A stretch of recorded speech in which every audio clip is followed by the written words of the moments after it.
Hey guys, what's up? I'm Max Kavixi and I welcome you to part 1 of this 3-part special known as U.S.Anime.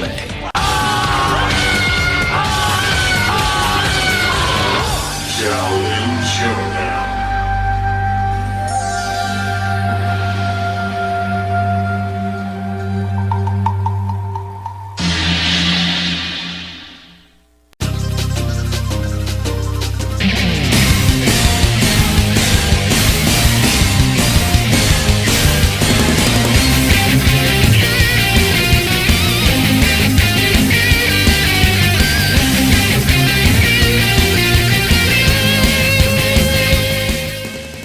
Whether it's drawn by hand or done in computer programs, the animation done by Japanese cartoonists have greatly evolved over the last few decades. Anime itself has become its own subculture so popular that they even have their own conventions, Otakon being one of the biggest ones in my region. Back in November of 2012, I reviewed Hellsing Ultimate, an anime that I know for a fact is really great. In that review, I mentioned that I wasn't that much of an anime expert because I didn't really watch that much anime growing up. So for a while, I thought that I couldn't consider myself an anime geek because I didn't really get exposed to much anime cartoons. Or so I thought. Back in the early 2000s, a bunch of cartoon companies in the US decided to take a crack at their own versions of anime that Japanese had been perfecting for over the years. This American anime, or Amerime as it's apparently called, had its own unique mix between Western-style animation and Japanese animation. So what does this all mean? Well, it means that I will be reviewing 3 different types of cartoons that were made in America but has influence on Japanese anime. And for today, I will be reviewing Xiaolin Showdown.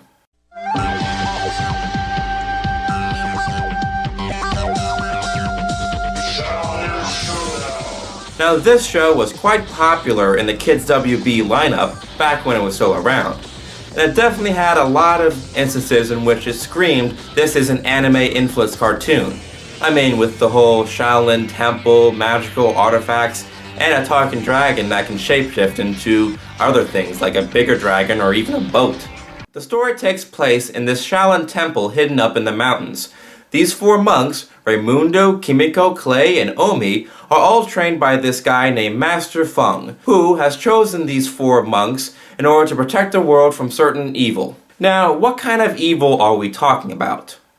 Well, this bumbling boy genius known as Jack Spicer fiddles around with this puzzle box prison and accidentally releases this Xiaolin witch spirit known as Wuya. With Wuya release, the balance between good and evil has shifted. Thus, it's the Shaolin monk's mission to go under rigorous training and race to collect these magical items known as Shengang Wu, to which Dojo, the shape-shifting dragon, and Wuya both know about. These Shengang Wu are magical items that have different properties given to whoever wields them, like offensive or defensive or even means of transportation. And should 2 or more people touch a Shengang Wu at the same time, one of them must invoke a Xiaolin Showdown, which is basically a challenge that wages 1 Shengang Wu on each side and in a winner-take-all scenario.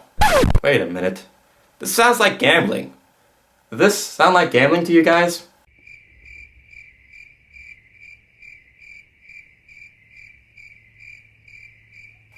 I guess it's just me. So what do I think of the show? Well, it maybe not be the best show back in the day, but it still was entertaining. And even today it's still entertaining. The cartoon was animated quite fluidly, with some great artwork in the background and some great character designs too.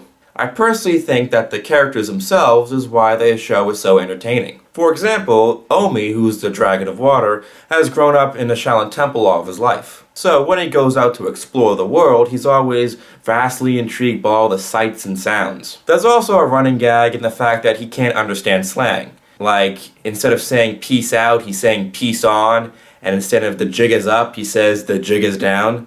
It's always quite amusing. I am willing to bet my bottom.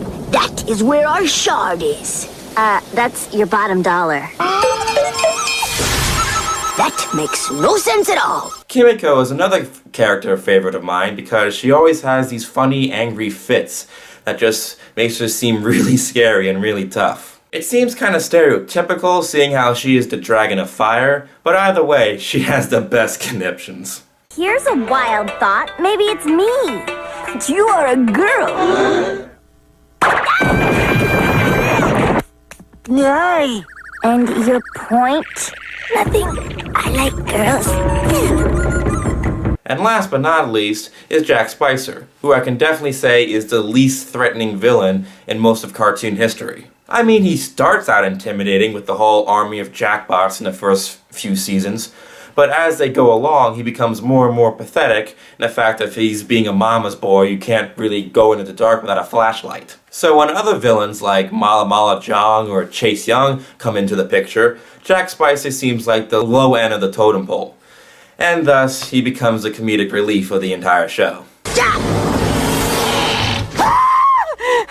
Wooya!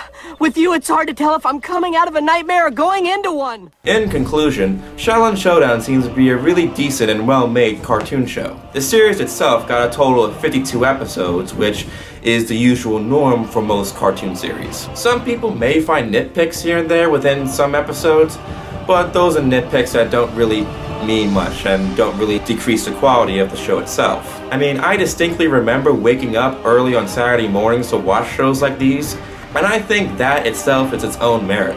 I can't really explain how, but watching this show gave me the same feeling when I watched the Mighty Morphin Power Rangers. As far as American anime goes, I personally think Xiaolin Showdown is worth watching.